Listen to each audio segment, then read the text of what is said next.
வணக்கம். ஃபர்ஸ்ட் நியூஸின் பிரதான செய்திகளோடு இணைந்திருக்கும் நான் கிருபா தமிழ்வெளி. விரிவான செய்திகளுக்குள் செல்லும் முன்னதாக முதலில் இன்றைய தலைப்புச் செய்திகள். பழுதீர்க்க துடிக்கும் ஈரான், இஸ்ரேல் முழுவதும் எச்சரிக்கை.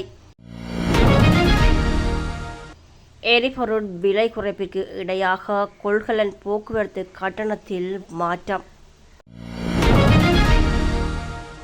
அனுரகுமார மீது அசைக்க முடியாத நம்பிக்கை என்கிறது ஈரோஸ்.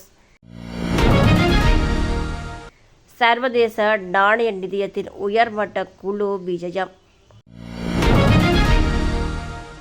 பங்களாக்களை ஒப்படைக்காத முன்னாள் அமைச்சர்கள் சிலருக்கு எதிராக சட்ட நடவடிக்கை.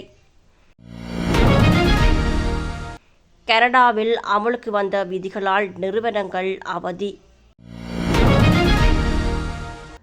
இனி விரிவான செய்திகள்.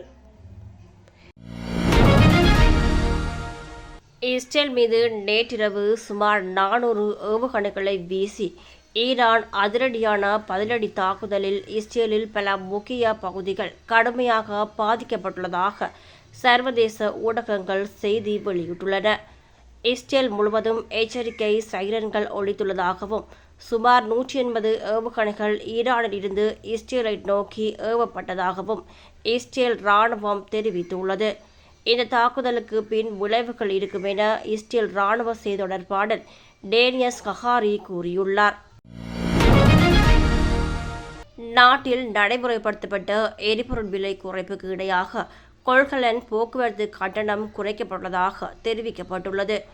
நேற்று நள்ளிரவு முதல் குறித்த கட்டணம் 4 வீதத்தால் குறைக்கப்பட்டதாக கொள்கலன் வாகன உரிமையாளர்கள் சங்கம் குறிப்பிட்டுள்ளது.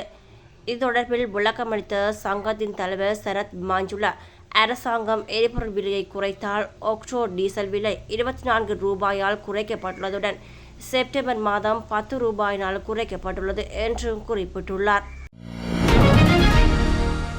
புதிதாக தெரிவு செய்யப்பட்டுள்ள ஜனாதிபதி சரியான வகையிலே நாட்டை நிர்வகித்துக் கொண்டிருக்கிறார். நாடாளுமன்ற தேர்தலில் மக்கள் ஆணையினை அவர் பெறுகின்ற போது ஊழலுக்கு எதிராக செயற்பாடுகளை முன்னெடுப்பதன் மூலம் நிரந்தரமான ஒரு பொருளாதார அபிவிருத்தியினையும் ஒரு ஆரோக்கியமான சமூகத்தை கட்டியெழுப்புவார் என ஈழவ ஜனநாயக முன்னணியின் முன்னாள் பிரதி தலைவர் திலீப்குமார் தெரிவித்துள்ளார். ஈழவ ஜனநாயக முன்னணியின் பிரதி தலைவர் திலீப்குமார் நேற்று மட்டக்களப்பில் இடம்பெற்ற ஊடக சந்திப்பின் போது இவ்வாறு கருத்து தெரிவித்துள்ளார். சர்வதேச நாணய நிதியத்தின் உயர்மட்ட குழு இன்று இலங்கைக்கு விஜயம் செய்யவுள்ளமை குறித்து அமைச்சரவை பேச்சாளர் விஜித ஹேரத் கருத்து வெளியிட்டுள்ளார். ஆசிய பசிபிக் திணைக்களத்தின் பணிப்பாளர் கிருஷ்ண ஸ்ரீனிவாசன் தலைமையிலான சர்வதேச நாணய நிதியத்தின் உயர்மட்ட குழு ஜனாதிபதி அனுரகுமார் திசாநாயக்க மற்றும் இலங்கையின் புதிய பொருளாதார குழு ஆகியோரை சந்திக்க உள்ளனர். இந்த சந்திப்பிற்காக குறித்த குழு அக்டோபர் மாதம் 2ஆம் தேதி இன்று 4ஆம் தேதி வரை கொழும்புக்கு விஜயம் ஒன்றினை மேற்கொள்ளவுள்ளது. முன்னாள் அமைச்சர்கள் மற்றும் இராஜாங்க அமைச்சர்கள் 3 அரசாங்க பங்களாக்கள் கையளிக்கப்பட்டுள்ளதாக தெரிவிக்கப்படுகின்றது. பொது நிர்வாகம், உள்நாட்டு அலுவல்கள், நீதித்துறை, மாகாண சபைகள், உள்ளூராட்சி மற்றும் தொழிலாளர் அமைச்சுக்களின் வட்டாரங்கள் இதனை தெரிவித்துள்ளன. 10 அமைச்சர்கள் மற்றும் இராஜாங்க அமைச்சர்கள் வீடுகளை கையளிப்பு தொடர்பில் விசாரணைகளை மேற்கொண்டுள்ளதாகவும் தெரிவிக்கப்படுகின்றன. முன்னாள் அமைச்சர்கள் மற்றும் இராஜாங்க அமைச்சர்களுக்கு வழங்கப்பட்ட அரச பங்களாக்களின் எண்ணிக்கை 50 எனவும் கூறப்படுகிறது.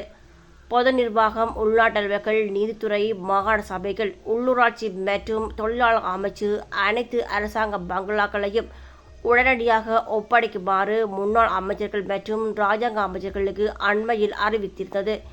இதற்கமைய பங்களாக்களை ஒப்படைக்காத முன்னாள் அமைச்சர்களுக்கு எதிராக எதிர்காலத்தில் சட்ட நடவடிக்கை எடுக்கப்படும் என அமைச்சின் பேச்சாளர் தெரிவித்துள்ளார்.